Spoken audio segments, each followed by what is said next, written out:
Hi everyone, I'm Ryan Murray, and I'm really excited to be a music director finalist for the Auburn Symphony. I've had the great pleasure of making music with your orchestra in the past, and I'm really looking forward to seeing everyone again. And today I want to take a little bit of time and tell you a bit more about myself and about the programming that I have planned. And I know we're all looking forward to the time when we can make music together again in person, and I so look forward to seeing the orchestra again, meeting your audience, and spending time in your community. I wanted to take some time and tell you a bit about myself. My wife and I live in Sacramento, and I work throughout the Northern California area. I'm the artistic director and conductor of Music in the Mountains. I'm the music director for Opera Modesto and the associate conductor of the Modesto Symphony. I'm the director of opera and orchestra at CSU Sacramento. And I recently joined the Sacramento Youth Symphony team as the conductor for their premier orchestra. I feel incredibly fortunate to be able to work with so many fantastic groups and the variety that comes with working with professional orchestras and collegiate groups and youth symphonies. It's all an incredibly rewarding experience.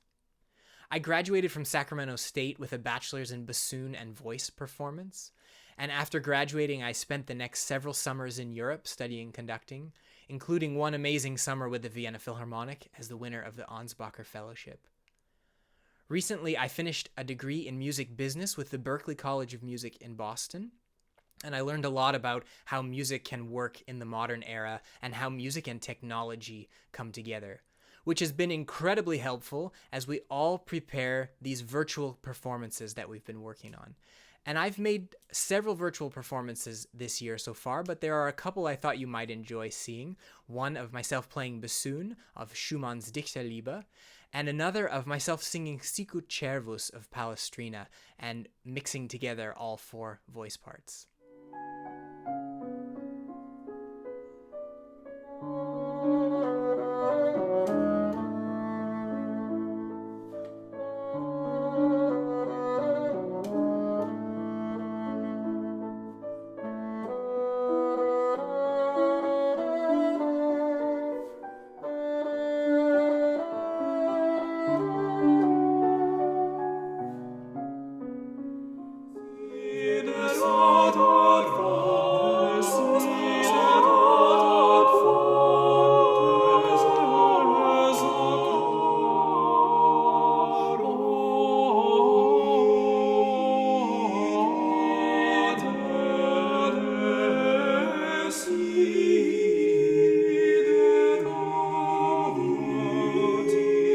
As I mentioned before, my wife and I live in Sacramento, and we share our home with several pets.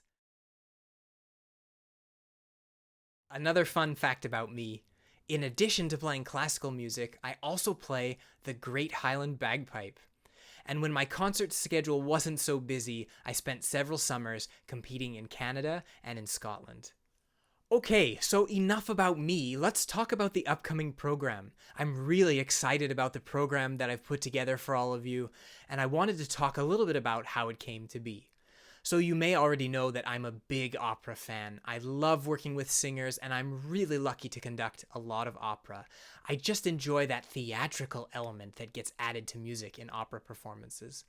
And so I've created a program that centers around these kind of operatic themes of love and drama. And each of these pieces tells a story. And I think all the stories weave together quite nicely. And in addition to that, it's some of the most beautiful music that has ever been written. I'm really excited to tell you about it.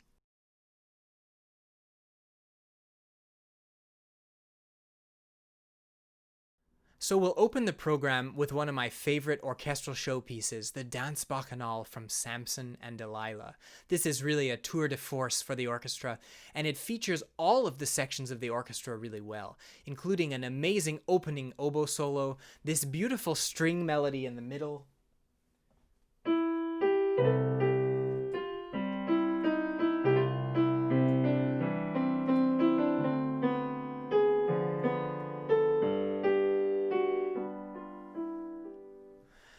and one of the great brass and percussion finales in the entire repertoire. So next on the program is one of my all-time favorite pieces, the Intermezzo from Manon Lescaut of Giacomo Puccini. Now, at the time this was written, there was already a Manon opera, Manon by Massenet. But Puccini felt that it needed an Italian composer's perspective. And he also thought that the Manon character was so interesting that why shouldn't she have two operas written for her? And this is some of the most beautiful romantic music ever written. And at this point in the opera, Manon has been taken prisoner and is being taken to jail. And during this traveling music, she reflects on her past joys and the tragedies that are still to come. Like many Italian operas, it does end in tragedy.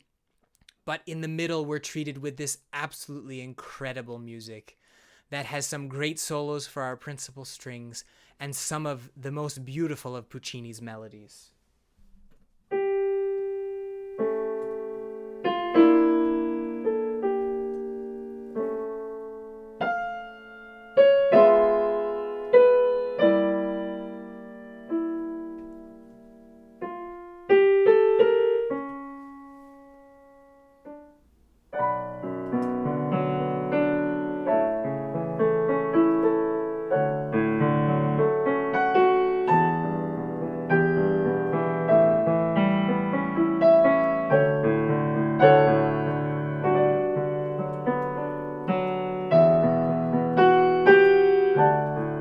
So you'll have to join us at the concert to hear the rest of that beautiful Puccini melody. Now, at this point in the program, we're going to leave Italy and France and head to Spain, to Seville, for Sarasate's Carmen Fantasy. And this piece takes all the great melodies that we love from the opera Carmen and writes them as tour de force pyrotechnics for the violin. And we get all of our favorite Carmen melodies, like the habanera,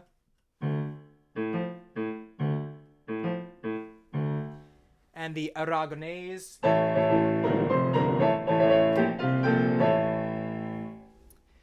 and all of these great Carmen moments that then are just written for the violin in such an acrobatic way. It makes for a really, really exciting concerto. And part of the reason I picked this piece is that it's a concerto that also really features the orchestra. There's a lot of interplay between soloist and orchestra, and there are really interesting parts to be played by the orchestra. It makes a great full package, and I think it's a great way to wrap up the first half of this program. So we come back from intermission with Tchaikovsky's Romeo and Juliet Fantasy Overture. And I love performing this piece because even though it's only about 20 minutes long, by the time you finish it, you really feel that the orchestra and the conductor and the audience have all gone on a great journey together. And Tchaikovsky somehow manages to take the entire Romeo and Juliet and condense it down to 20 minutes in a way that we really feel like we experience the journey of these characters.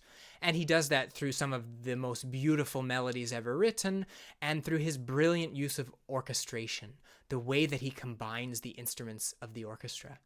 And we get the battle scene between the Montagues and the Capulets. Bum bagadum, bum bum bee badum, bum bum bum bee badum, bum bum bum, and that's combined with these great crash cymbal moments that actually sound like the swinging of swords. And then we get one of the most beautiful love melodies ever written. Ti-da-da-dum, ti-da-da, ta-da-da-dim, ta-di-di, ti-da-di-dum. Such a Tchaikovsky moment. And the piece ends with this beautiful woodwind chorale where we all mourn the fate of the most famous star-crossed lovers. It's really an amazing piece of music. I'm so excited to share it with all of you. And I think you'll also feel that in a short amount of time, we managed to experience and tell the story of Romeo and Juliet. I really enjoyed getting to spend time with you today and to talk about the upcoming program and what's coming up with the Auburn Symphony. I'm so excited to be able to spend some time in your community with your orchestra and to make some great music, and I know we're all really excited about experiencing live music together.